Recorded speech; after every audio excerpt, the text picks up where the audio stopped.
एक बार फिर से आप सभी लोगों का YRS क्लास में बहुत बहुत स्वागत है।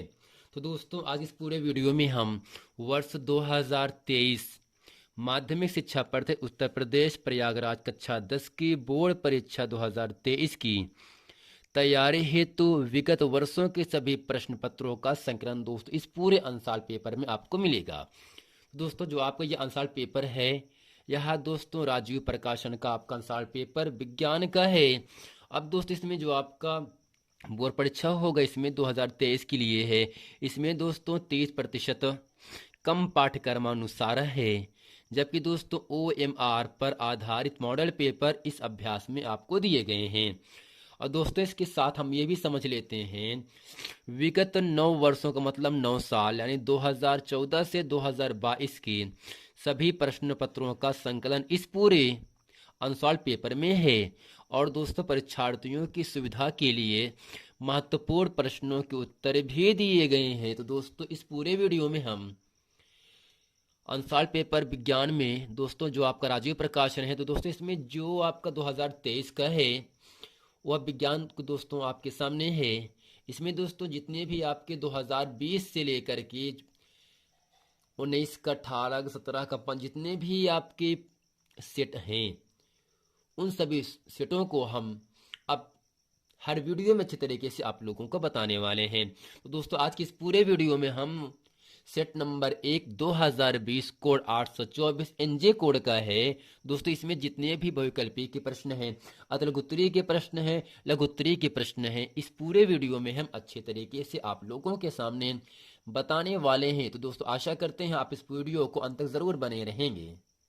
तो दोस्तों, जो पेपर होगा आपका वह 3 घंटे 15 मिनट के लिए पेपर होगा, जिसमें दोस्तों जो 15 मिनट है यह दोस्तों केवल पेपर पढ़ने के लिए निर्धारित रहेगा। यानी प्रारंभ के 15 मिनट परीक्षार्थियों को प्रश्न पत्र पढ़ने के लिए निर्धारित है। और दोस्तों, इसमें निर्देश हम समझ लेते हैं।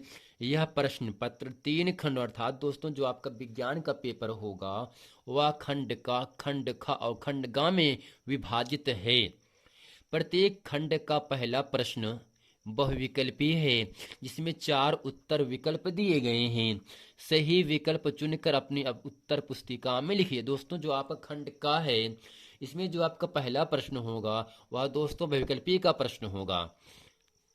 और दोस्तों, इसके सामने इसका भी जो नंबर दिया होगा वो आपके सामने अंकन किया गया होगा।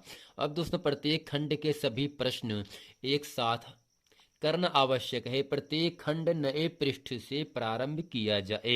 अर्थात दोस्तों, जब खंड आपका का पहला हो गया हो, पूरा हो गया हो, तो जब खंड खा को हल करेंगे उसको हमें नए पेज से शुरू करना है।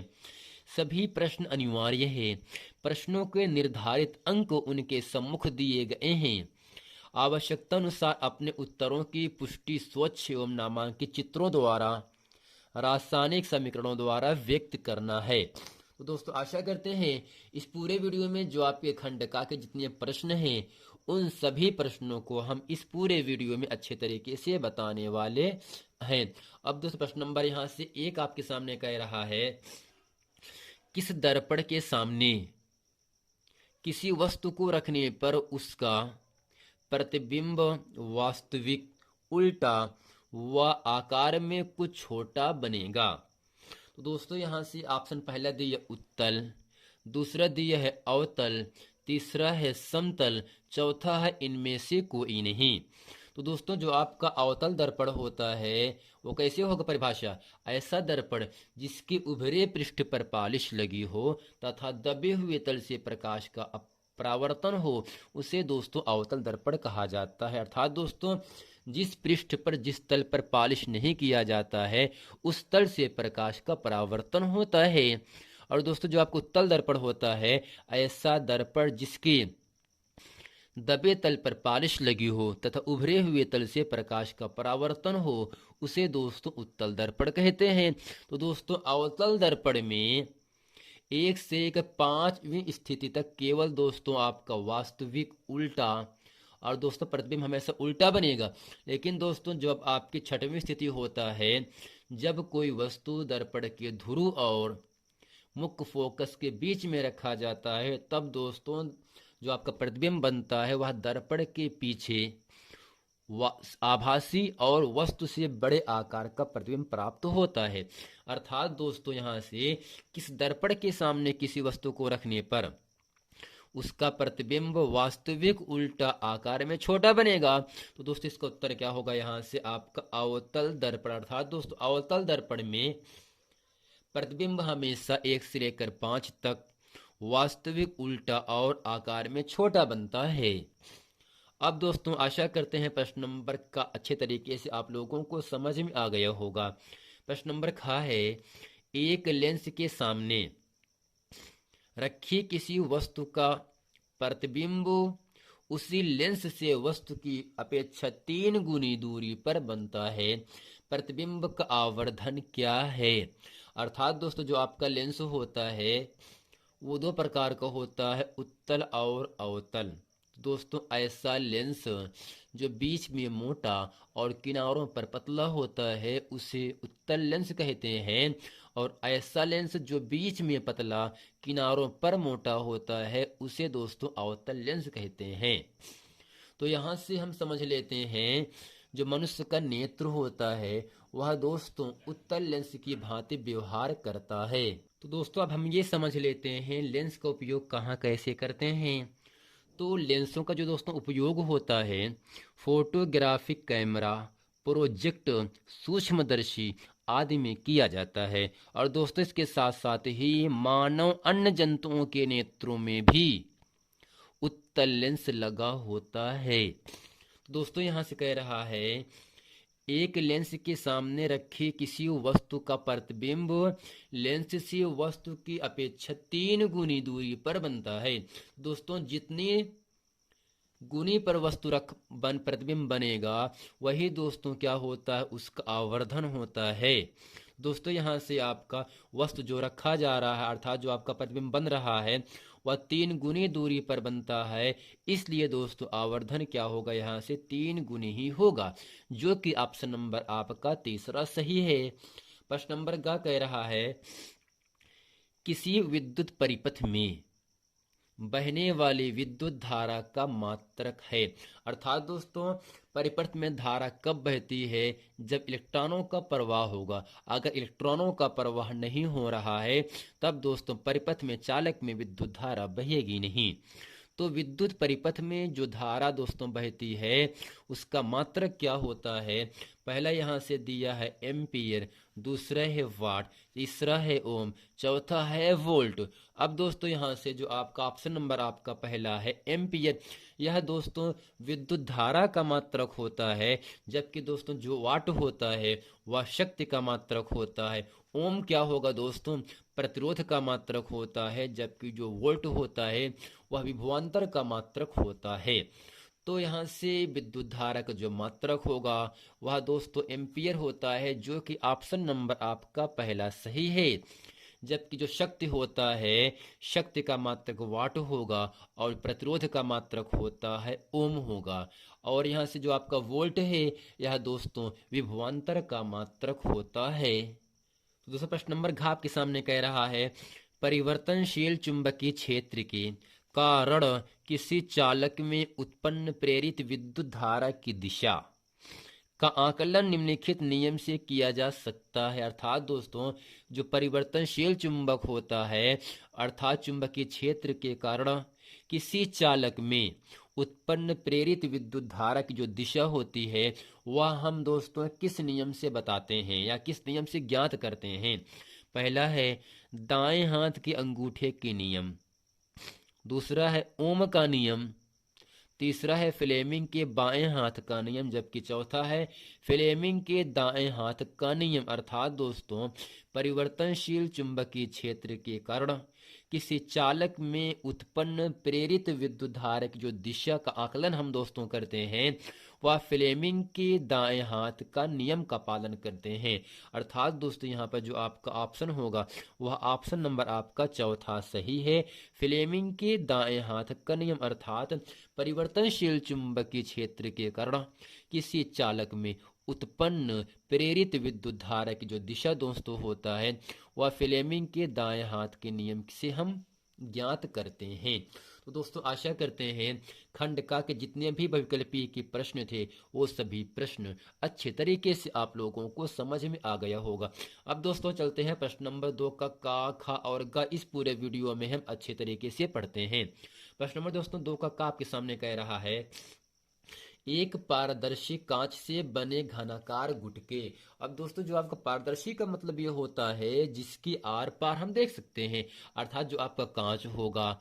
तो दोस्तों कांच के आर पार हम अगर देख पा रहे हैं तो उसे कहते हैं पारदर्शी। एक होता है अपारदर्शी जिसके आर पार देखा ना जा सके।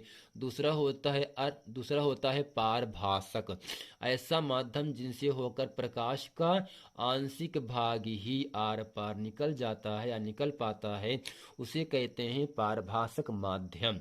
दोस्तों यहाँ से जो आपका माध्यम कैसा दोस्तों, पारदर्शी कांच है।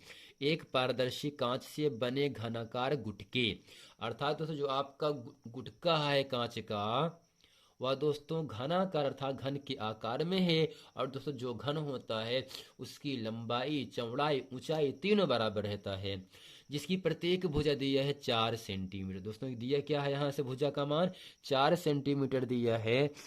की तली पर स्थित एक काले बिंदु की आभासी गहराई की गणना कीजिए, जबकि कांच का अपवर्तनांक 1.6 है। अर्थात दोस्तों यहाँ से जो आपकी गुटका है उसकी जो गहराई दी है दोस्तों, जो आपकी वास्तविक गहराई दिया है वह दिया 4 सेंटीमीटर, और यहाँ से कांच का अपवर्तनांक दिया है 1.6, जबकि दोस्तों हमें आभासी गहराई की गणना करनी है। आइए दोस्तों प्रश्न नंबर 2 का अच्छे तरीके से हम यहाँ समझ लेते हैं। इसमें दोस्तों दिया क्या है, जो 4 सेंटीमीटर दिया गया है यह आपका वास्तविक गहराई है, और जो आपका 1.6 दिया है यह दोस्तों आपका कांच का अपवर्तनांक दिया है। हमें आभासी गहराई की गणना करनी है। आइए दोस्तों प्रश्न नंबर 2 का अच्छे तरीके से हम हल करते हैं। अब दोस्तों इसके हल में लिखेंगे दिया है, दोस्तों दिया क्या था, वास्तविक गहराई दिया 4 सेंटीमीटर। तो यहां से लिखेंगे वास्तविक गहराई, वास्तविक गहराई बराबर दोस्तों दिया है 4 सेंटीमीटर। और दोस्तों इसके साथ यहाँ दिया था क्या था, कांच का अपवर्तनांक दिया है 1.6 सेंटीमीटर। अर्थात दोस्तों यहाँ से लिखेंगे कांच का अपवर्तनांक दोस्तों हमें यन से लिखते हैं, और यन का मान दिया है 1.6, जबकि दोस्तों जो अपवर्तनांक होता है इसका मात्रक होता नहीं है। अब हमें यहाँ से ज्ञात क्या करना है दोस्तों, आभासी गहराई की गणना करनी है।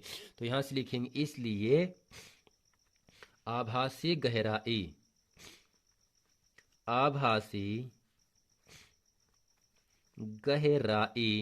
कि दोस्तों हमें अर्थात यच का मान यहाँ से ज्ञात करना है। क्योंकि दोस्तों सूत्र होता है, यहाँ से लिखेंगे सूत्र।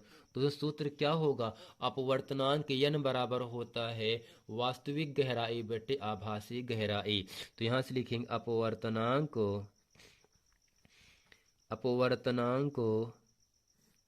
यन बराबर वास्तविक गहराई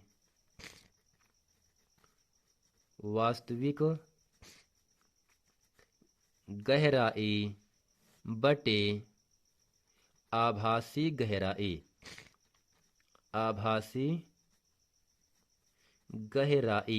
अब दोस्तों यहाँ से करते क्या है, इसमें दोस्तों जो आपका अपवर्तनांक यन है उसका मान दिया है 1.6 बराबर, जबकि वास्तविक गहराई यहाँ से दिया है 4, और हमें दोस्तों आभासी गहराई ज्ञात करना है, जिसको दोस्तों हम यहाँ से क्या मान सकते हैं, यच मान सकते हैं। अर्थात यहाँ से 0.6 को हम 1 मानेंगे और दोस्तों तिरछा गुणा कर देंगे। तो यहाँ से होगा दोस्तों 1.6 गुणे यच बराबर दोस्तों 4 होगा, और यहाँ से जब हम यच का मान निकालेंगे 4 बटे 1.6। अब दोस्तों दशमलव को हटाने के लिए 10 से गुणा 10 से भाग कर देते हैं, तो यहाँ पे होगा 10 चौक 40, और 1.6 में 10 से गुणा करने पर दोस्तों केवल आपको 16 मिलेगा।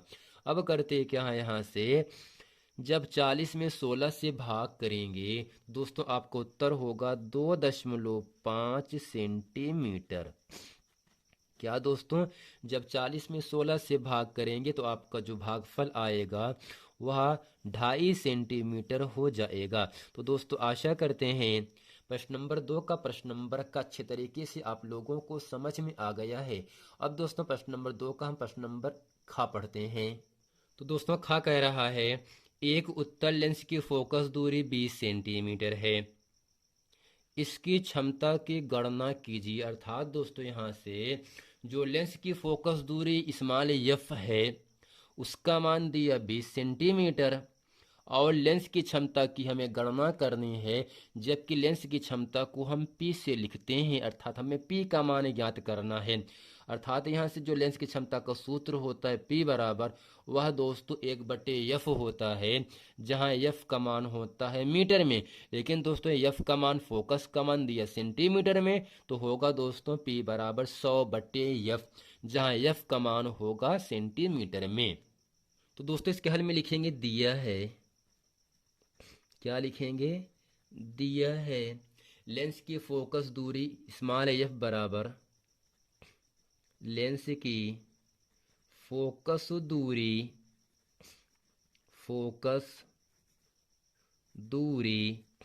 स्मॉल एफ बराबर 20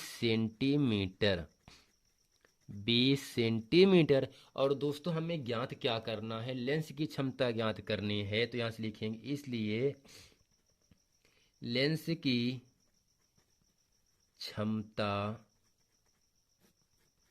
P बराबर दोस्तों क्या होगा 100/F, जहां दोस्तों F का मान किस में होगा, सेंटीमीटर में होगा, तो यहाँ से होगा सेंटीमीटर। तो दोस्तों यहाँ से लिखेंगे P बराबर 100, जबकि F का मान दिया है 20, और दोस्तों 20 के पहाड़े में 100 जो होगा वह 5 बार पे कट जाएगा, अर्थात यहाँ से 20 5 600। और दोस्तों लेंस की क्षमता का मात्रक होता है डायोप्टर, जिसे दोस्तों हम D से लिखेंगे, डायोप्टर।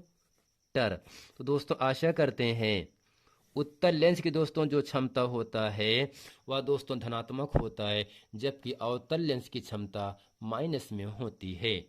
अब दोस्तों चलते हैं प्रश्न नंबर 2 का अच्छे तरीके से हल करते हैं। तो दोस्तों प्रश्न नंबर दूसरे का आपके सामने कह रहा है एक विद्युत परिपथ के किसी चालक में बहने वाले विद्युत धारा का मान 10 एम्पीयर है। अर्थात दोस्तों जो आपका विद्युत धारा I है उसका मान दिया है 10 एम्पीयर, अर्थात विद्युत धारा का मात्रक एम्पीयर होता है।